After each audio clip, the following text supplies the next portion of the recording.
पंचतंत्र का चतुर्थ भाग के लब्ध प्रणासम की चौथी कहानी। स्त्री भक्त राजा। स्त्री की दास्ता मनुष्य को विचारांध बना देती है। उसके आग्रह का पालन न करें। एक राज्य में अतुल बलशाली पराक्रमी राजा नंद राज्य करता था। उसकी वीरता चारों दिशाओं में प्रसिद्ध थी। आसपास के सब राजा उसकी वंदना करते थे। उसका राज्य समुद्र तट तक फैला हुआ था। उसका मंत्री वर रुचि भी बड़ा विद्वान और गुणी था। वह सब शास्त्रों में पारंगत था। उसकी पत्नी का स्वभाव बड़ा ही तीखा और कड़वा था। एक दिन वह प्रणय कलह में ही ऐसी रूठ गई कि अनेक प्रकार से मनाने पर भी वह न मानी। तब वर रुचि ने उससे पूछा, प्रिय, तेरी प्रसन्नता के लिए मैं सब कुछ करने को तैयार हूँ। जो तू आदेश करेगी वही करूँगा। पत्नी ने कहा, अच्छी बात है। मेरा आदेश है कि तू अपना सिर मुड़वाकर मेरे पैरों पर गिरकर मुझे मना, तब मैं मानूंगी।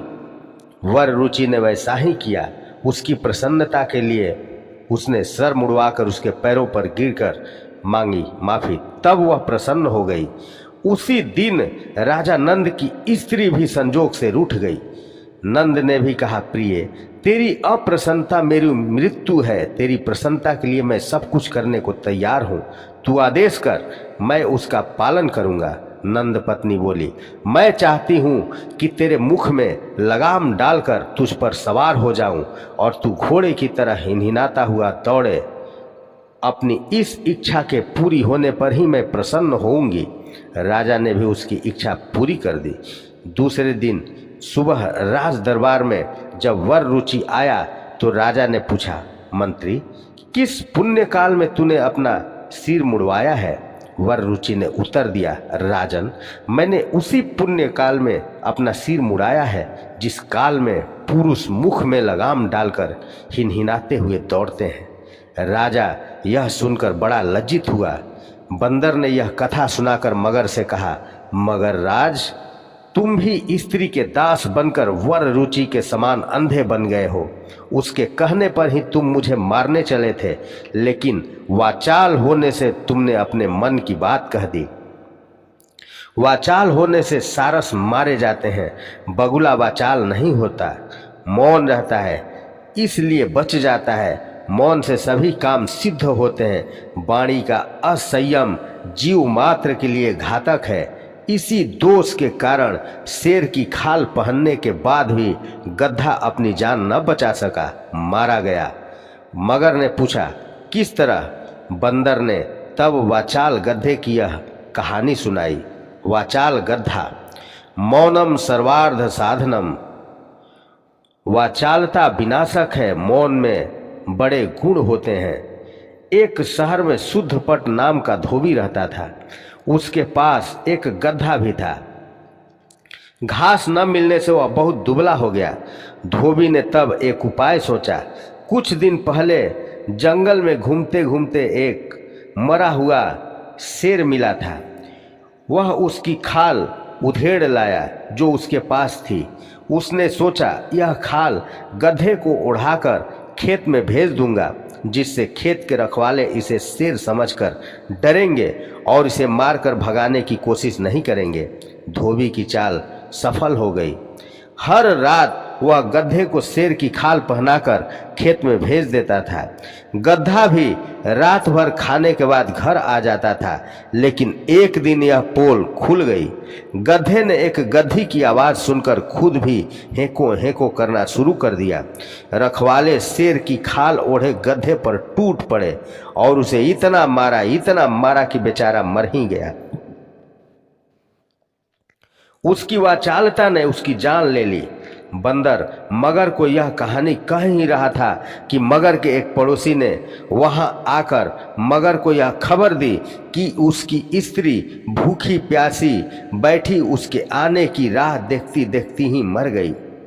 मगरमच्छ यह सुनकर बड़ा व्याकुल हो गया और बंदर से बोला, मित्र क्षमा करना, मैं तो अब स्त्री वियोग से भी दुखी हूँ। बंदर ने हंसते हुए कहा, यह तो मैं पहले ही जानता था कि तू स्त्री का दास है, अब उसका प्रमाण भी मिल गया। मूर्ख, ऐसी दुष्ट स्त्री की मृत्यु पर तो उत्सव मनाना चाहिए, दुखी नहीं होना चाहिए। ऐसी स्त्रियां पुरुष के लिए विष समान होती हैं, बाहर से वह जितनी अमृत समान मीठी होती हैं, अंदर से उतनी ही विष समान कड़वी होती हैं। मगर ने कहा, मित्र ऐसा ही होगा, किंतु अब क्या करूं, मैं तो दोनों ओर से जाता रहा, उधर पत्नी का वियोग हुआ, घर उजड़ गया, इधर तेरे जैसा मित्र छूट गया, यह भी दैव योग की बात है। मेरी अवस्था उस किसान पत्नी की तरह हो गई है जो पति से भी छूटी और धन से भी वंचित कर दी गई। बंदर ने पूछा, वह कैसे? तब मगर ने गीदड़ी और किसान पत्नी की यह कथा सुनाई। न घर का न घाट का, विचित्र चरिता स्त्रियः, स्त्रियों का चरित्र बड़ा अजीब होता है। स्वजनों को छोड़कर पर पुरुषों के पास जाने वाली स्त्रियां पर पुरुषों से भी ठगी जाती हैं। एक नगर में एक किसान पति पत्नी रहते थे। किसान वृद्ध था, पत्नी जवान। अवस्था भेद से पत्नी का चरित्र दूषित हो गया था। उसके चरित्रहीन होने की बात गांव भर में फैल गई थी। एक दिन उसे एकांत में पाकर एक जवान ठग ने कहा, सुंदरी, मैं भी विधुर हूँ और वृद्ध की पत्नी होने के कारण तू भी विधवा के समान है, चलो हम यहाँ से दूर भागकर प्रेम से रहें।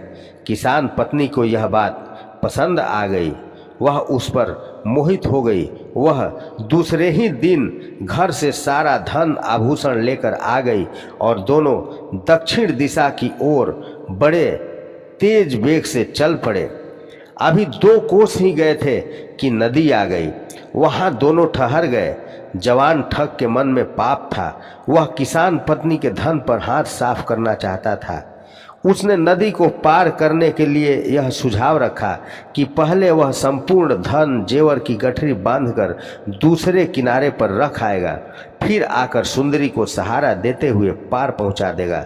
किसान पत्नी मूर्ख थी, वह यह बात मान गई। धन आभूषणों के साथ वह पत्नी के कीमती कपड़े भी ले गया। किसान पत्नी निपट नग्न रह गई। इतने में वहां एक गिदड़ी आई, उसके मुख में मांस का टुकड़ा था। वहां आकर उसने देखा कि नदी के किनारे एक बड़ी मछली बैठी है। उसे देखकर वह मांस के टुकड़े को वहीं छोड़ मछली को पकड़ने के लिए किनारे तक गई। इसी बीच एक गिद्ध आकाश से उतरा और झपटकर मांस का टुकड़ा दबोचकर ले उड़ा। उधर मछली भी गिदड़ी को आता देख नदी में छपाक से कूद पड़ी। गिदड़ी दोनों ओर से खाली हाथ हो गई, मांस का टुकड़ा भी गया और मछली भी गई। उसे देख नग्न बैठी किसान कन्या ने कहा, गिदड़ी, गिद्ध तेरा मांस ले गया और मछली पानी में कूद गई, अब आकाश की ओर क्या देख रही है? गिदड़ी ने भी प्रत्युत्तर देने में शीघ्रता की। वह बोली, तेरा भी तो यही हाल है, न तेरा पति तेरा अपना रहा और न ही वह सुंदर युवक तेरा बना। वह तेरा धन लेकर चला जा रहा है।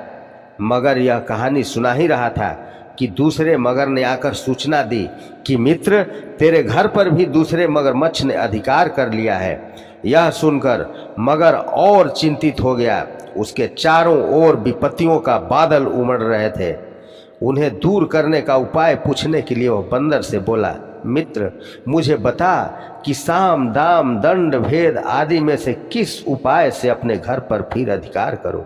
बंदर बोला, कृतघ्न, मैं तुझे कोई उपाय नहीं बताऊंगा। अब मुझे मित्र भी मत कह, तेरा विनाश काल आ गया है। स्वजनों के वचन पर जो नहीं चलता उसका विनाश अवश्य होता है, जैसे घंटोप का हुआ था। मगर ने पूछा, कैसे? तब बंदर ने यह घंटोप वाली कहानी सुनाई। इस कहानी को हम अगले भाग में आपको सुनाएंगे। तब तक के लिए धन्यवाद। हमारा चैनल सब्सक्राइब कर लें, लाइक करें और शेयर करना न भूलें। धन्यवाद।